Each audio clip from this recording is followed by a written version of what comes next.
Good morning students. Today we are starting chapter number 6, that is diagrammatic presentation of data in forms of bar diagram and pie diagram. Remember presentation of data के ऊपर बात कर रहे हैं. Collection हो चुका है, organisation हो चुका है, प्रेजेंटेशन के बारे में बात की है. पिछला चैप्टर हमने टेबुलर और टेक्सचुअल प्रेजेंटेशन के ऊपर डिस्कस किया था. आज हम चार्ट्स फॉर्म में या बार फॉर्म में जो ग्राफ बन के आते हैं उनके ऊपर बात करेंगे. अब देखिएगा बार डायग्राम क्या होते हैं. तो bar diagram is very simple. Data is presented in form of bars and rectangles. इन बार्स एंड रेक्टेंगल्स को हम कॉलम भी कह सकते हैं, इनको हम कॉलम्स भी कह सकते हैं, और बहुत कॉमनली आपने इनका यूज किया है. और अगेन ये चैप्टर कोई ऐसा चैप्टर नहीं है जो आपको पहली बार पढ़ाया जा रहा है, सो आपको यहाँ पे इतनी डिफिकल्टी नहीं आएगी. नाउ एक बात ध्यान रखने की है कि generally bar diagrams are used to show individual और discrete data series in graphical form. अगर आपका डेटा इंडिविजुअल सीरीज से रिलेट करता है, आपका डेटा डिस्क्रीट सीरीज से रिलेट करता है, तो उसके लिए बार डायग्राम सबसे बेस्ट ऑप्शन होता है. अगेन एक चीज और मैं आपको बता दूं, आपको इतना भी कंफ्यूज होने की जरूरत नहीं है, क्योंकि एग्जाम टाइम में आपको साफ दिखाएगा कि आपको बार डायग्राम बनाना है, उसमें भी कौन सा बार डायग्राम बना के आना है. इसके जो टाइप्स हम बताएंगे वो आपको मैं अभी जैसे जैसे कंटिन्यूटी में चलेंगे तो आपको पता चलते जाएंगे. तो आपको इतना कंफ्यूज ही नहीं होना है कि मुझे कौन सा वाला ग्राफ बना के आना है. आपको बस वो ग्राफ बनाना आना चाहिए. हाँ, एक चीज जो है ग्राफ के बारे में वो हम थोड़ा सा देख लेते हैं, स्केलिंग का. सबसे पहले ध्यान रखिएगा, हम सब जानते हैं कि ग्राफ जो होता है वो इस तरीके से प्लॉट आउट होता है. ये एक्स एक्सिस है, ये वाई एक्सिस है, ठीक है. अब देखिएगा, अगर आपके डेटा में कोई नेम आ रहा है, कोई प्लेस आ रहा है, कोई ईयर आ रहा है, मार्क्स आ रहे हैं, वो जनरली यहाँ पर एक्स एक्सिस पे प्लॉट आउट होंगे बार डायग्राम के केस में, और रेस्ट ऑफ द प्रोसीडिंग्स अपने आप बचा हुआ डेटा इधर आ जाएगा. एक चीज और, बार डायग्राम बनाते समय जब आप ध्यान रखेंगे तो आपको एक बात पता होनी चाहिए कि जब ग्राफ पेपर हमारे सामने अपीयर होता है तो उसके ऊपर इस तरीके से 1-1 सेंटीमीटर के गैप पे बॉक्सेस बने हुए होते हैं. सो आपने क्या करना है कि जब भी आप बार डायग्राम बनाने जा रहे हो, जैसे ही आपका 0 है, एक ब्लॉक सबसे पहले खाली छोड़ना है 1 सेंटीमीटर वाला. उसके बाद अगेन इस तरीके से आपके 1-1 सेंटीमीटर के ब्लॉक बने हुए हैं. तो आपको दोनों में से एक्स एक्सिस पे क्या ध्यान रखना है, एक एक ब्लॉक हमेशा खाली स्पेस में रहेगा और आपके बार्स फिर इस तरीके से बनेंगे. कुछ इस तरीके से आपके बार्स बन के सामने आएंगे, डिपेंड करेगा कि डेटा क्या है.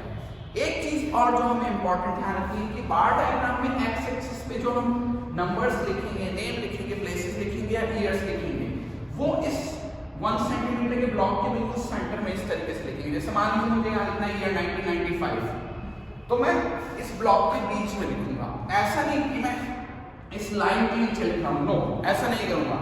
मैं क्या करूंगा, इस पूरे ब्लॉक को लूंगा और ब्लॉक के बीच में इस तरीके से आपका जो भी यहाँ पे एंट्री है वो शो करूंगा. ये एक बहुत माइनर सी चीज होती है, तो आपको थोड़ा सा ध्यान रखना है. तो जैसे जैसे अभी अपन क्वेश्चन करेंगे उसमें भी इस चीज को देखिएगा कि हम कैसे इसको रिप्रेजेंट करते हैं. दूसरा इंपॉर्टेंट चीज होता है स्केलिंग. अब बार डायग्राम के केस में, बार डायग्राम में ज्यादातर वाई एक्सिस पे स्केलिंग का आपको काम लेना पड़ता है. वाई एक्सिस पे आपको स्केलिंग का काम करना पड़ता है. तो देखिएगा स्केलिंग के सबसे अच्छे ऑप्शंस क्या होते हैं. तो सबसे पहले तो आपको पता होना चाहिए कि वाई एक्सिस जो है वो इस तरीके से आपके सो कॉल्ड 1-1 सेंटीमीटर के ब्लॉक्स में बटा हुआ है, ठीक है. और हर सेंटीमीटर के बीच में इस तरीके से 10 स्मॉल लाइंस हैं. ये भी आप जानते हैं, आप ग्राफ पहली बार नहीं कर रहे तो ये सारी बातें आपको पता है. अब देखिएगा, किसी भी टाइप के डायग्राम में आप जा रहे हो तो वाई एक्सिस की स्केलिंग बहुत इंपॉर्टेंट होती है. एक्स एक्सिस की स्केलिंग तो बहुत इजीली सेट हो जाती है, वाई एक्सिस बहुत बड़ा हो सकता है. तो वाई एक्सिस के लिए कॉमनली स्केलिंग के पैटर्न क्या लेना चाहिए, 1 सेंटीमीटर इक्वल 1, या फिर 1 सेंटीमीटर इक्वल 2, या फिर 1 सेंटीमीटर इक्वल 10. और डेटा बहुत बड़ा जा रहा है तो 1 सेंटीमीटर इक्वल 100. देखिएगा, जब आप 1 सेंटीमीटर इक्वल 1 करते हैं तो सबसे इजीएस्ट स्केलिंग आपने रखी हुई है. सपोज ये आपका बेटा 0 चल रहा है, ये हो जाएगा बेटा 1, ये हो जाएगा 2. समझ में आ रहा है आपको कि ये वाला 1 हो जाएगा, ये 2 हो जाएगा, 3 हो जाएगा, सेम वे इस तरीके से 4 हो जाएगा। तो आपको इतनी कोई ट्रबल सम काम नहीं करना पड़ेगा। हाँ, कई बार ऐसा होता है कि आप 1 सेंटीमीटर इक्वल 1 ना लेके 1 सेंटीमीटर इक्वल 2 लेना चाहते हैं, तो वहां थोड़ा सा ध्यान रखिएगा। जैसे ये मान लीजिए आपका ये 0 ब्लॉक है, इस जगह आपका 0 आ रहा है, ये 1 है, ये 2 है, ये 3 है और ये 4 है। सॉरी, आप 1 सेंटीमीटर इक्वल 2 ले रहे हैं ना, तो आपका स्केलिंग जो चलेगा वो होगा 0, 2, 4, 6 एंड 8। अब मान लीजिए आपको कहा जाए कि यहां पर आपको इस स्केल के ऊपर आपको सपोज 5 शो करना है। अब आप कहोगे कि 5 तो आ ही नहीं रहा, तो 5 कहां पे शो होगा? ये जो 4 और 6 है, आप जानते हो कि 4 और 6 के बीच में टोटल 10 लाइनें बनी, 1 2 3 4 5 6 7 8 9 एंड 10 नंबर के लाइन है।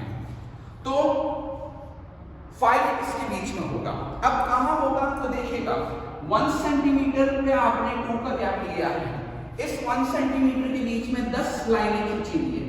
10 लाइन का मतलब आपने 2 लिया है, यानी ये 10 लाइनें मिलकर 2 को रिप्रेजेंट कर रही है, 2 के गैप को रिप्रेजेंट कर रही है। तो इसमें अगर 1 का रिप्रेजेंटेशन करना है तो वो कहां पे आएगा? 5th नंबर की लाइन पे आएगा। यानी 4 और 6 के बीच में जो 5th नंबर वाली लाइन होगी, ये 4 है, ये 6 है, इसके बीच में जो 5th नंबर की लाइन होगी वहां पर 5 आएगा। तो यहां पर इसके बीच में जो 5th नंबर की लाइन होगी वहां 5 आएगा।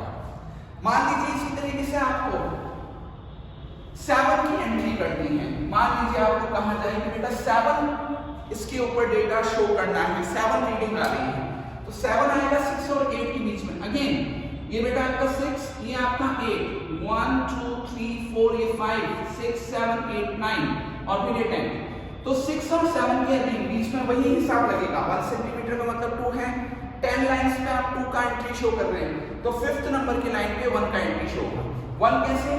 6 और 8 के बीच में आपको एक ही एंट्री तो शो करनी है 7 नंबर की, तो वो 7 इन दोनों के बीच में इस जगह आएगा। नेक्स्ट जो कॉमनली हम यूज करेंगे अपने ग्राफ में भी, तो कॉमनली यूज करेंगे अपने ग्राफ में भी, वो है 1 सेंटीमीटर इक्वल 10 का स्केल। 1 सेंटीमीटर इक्वल 10 का स्केल करने से क्या होता है बेटा बता देता हूं आपको। जैसे मान लीजिए 1 सेंटीमीटर इक्वल 10 का स्केल आपने रखा, तो ये 0 हो गया, फिर ये आया 10 20 30 40 एंड सो ऑन। अब मान लीजिए आपको डेटा 24 शो करना है, तो 24 आएगा 20 और 30 के बीच में, ये आपका 20 बेटा, ये आपका 30। अब 20 और 30 के बीच में 10 लाइन है, 1 2 3 4 5 6 7 8 एंड 9 एंड 10। अब देखिएगा आपने 1 सेंटीमीटर इक्वल 10 का जो स्केल रखा है, हम सब जानते हैं कि 1 सेंटीमीटर का जो ब्लॉक है उसके अंदर 10 वर्टिकल लाइंस हैं। 10 लाइंस पे आप 10 का डेटा शो कर रहे हो, तो इनमें से हर एक लाइन एक एंट्री को शो कर रही है, यानी एक 1 को शो कर रही है। तो देखिएगा ये 20 है, 20 के ऊपर आपको दिखाना है 24, तो ये 21 22 23 24, 4th नंबर की जो लाइन होगी वो 24 आ जाएगी। मान लीजिए आपको कभी 10 के स्केल पे चल रहे हो आप और 66 दिखाना है, 10 के स्केल पे चल रहे हो और 66 दिखाना हो इसी ग्राफ में, तो अभी आपने हिसाब लगाया 10 लाइन का मतलब 10, 1 लाइन का मतलब 1, तो देखिएगा 60 तो पहले नजर आ गया, 61 62 63 64 65 एंड 66। छठे नंबर की लाइन जो होगी तो बेटा 6th नंबर की लाइन होगी वो 66 होगी।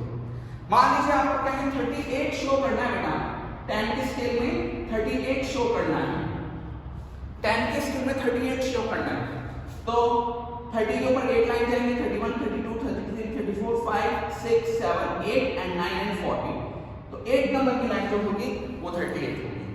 ये बहुत इंपॉर्टेंट चीज है और ध्यान रखिएगा ज्यादातर केसेस में मैं जो स्केलिंग रेकमेंड करता हूं बच्चों को वो होता है 1 सेंटीमीटर इक्वल 1 का, या फिर 1 सेंटीमीटर इक्वल 2 का, या फिर 1 सेंटीमीटर इक्वल 10 का। ये स्केल्स इसको अच्छे से कमांड कर लीजिए, आपके ग्राफ क्वेश्चन कभी गलत नहीं होंगे।